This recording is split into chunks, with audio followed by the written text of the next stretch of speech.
നമസ്കാരം. ഓരോ ദുരന്തങ്ങളിൽ നിന്നാണ് നമ്മുടെ ഉദ്യോഗസ്ഥ മേധാവികൾക്ക് തിരിച്ചറിവുകൾ ലഭിക്കുന്നത് എന്നുള്ളതാണ് മുൻകാല ചരിത്രം.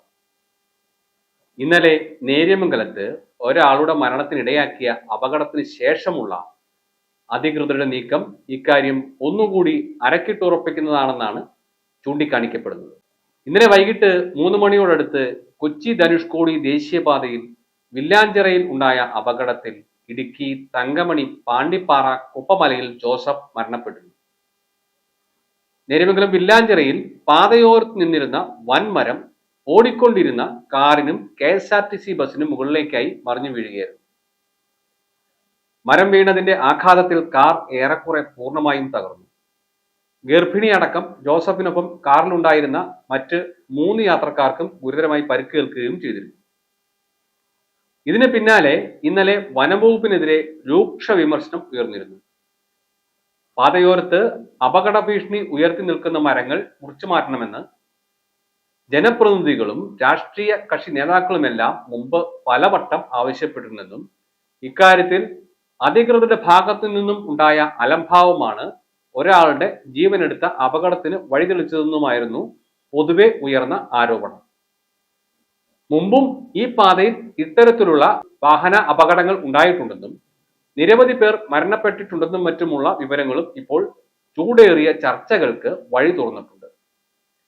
ഈ സംഭവത്തിന് പിന്നാലെ പാതയോരത്ത് അപകട ഭീഷണി ഉയർത്തി നിൽക്കുന്ന മരങ്ങൾ വെട്ടിമാറ്റുമെന്ന് വനംവകുപ്പ് അധികൃതർ മാധ്യമങ്ങളോട് വ്യക്തമാക്കിയിരുന്നു.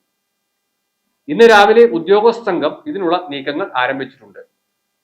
വില്ലാഞ്ചിറയിൽ അപകടം ഉണ്ടായതിന്റെ സമീപമുള്ള ഏതാനും മരങ്ങൾ മുറിച്ചു മാറ്റുമെന്നാണ് നിലവിൽ ഉദ്യോഗസ്ഥരിൽ നിന്നും ലഭിക്കുന്ന വിവരം.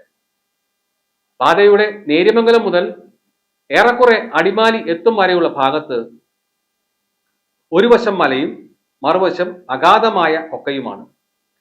മലമുകളിൽ നിന്നും വർഷകാലത്ത് കല്ലും മണ്ണും മരങ്ങളുമെല്ലാം റോഡിലേക്ക് പതിക്കുന്നത് പതിവാണ്. ഇന്നലെ മഴ പെയ്യുമ്പോഴാണ് കാറിന് മുകളിലേക്ക് മരം മറിഞ്ഞു വീണത് എന്നുള്ളതും ശ്രദ്ധേയമാണ്. ഈ പ്രദേശങ്ങളിൽ അപകട ഭീഷണി ഉയർത്തി ചെറുതും വലുതുമായി നിരവധി മരങ്ങൾ ഇനിയും നിൽക്കുന്നുണ്ട്. ഈ മരങ്ങൾ വെട്ടിമാറ്റുമോ എന്ന കാര്യത്തിൽ ഇപ്പോഴും വ്യക്തതയില്ല. ദുരന്തങ്ങൾ ആവർത്തിക്കപ്പെടുമ്പോഴും അധികാരികൾ അനങ്ങാപ്പാറ നയം സ്വീകരിക്കുകയാണ് എന്നാണ് നിലവിൽ പരക്കെ ഉയർന്നിട്ടുള്ള ആരോപണം. ഇത്തരം അപകടങ്ങളിൽ ഇനി ഒരു ജീവൻ കൂടി പൊലിയാതിരിക്കാൻ മന്ത്രിതലത്തിലുള്ള ഇടപെടലുകൾ വേണമെന്നും ഭീതി കൂടാതെ ഈ പാത വഴി സഞ്ചരിക്കാൻ സാഹചര്യം ഒരുക്കണമെന്നുമാണ് പൊതുവെ നാട്ടുകാരുടെ ആവശ്യം.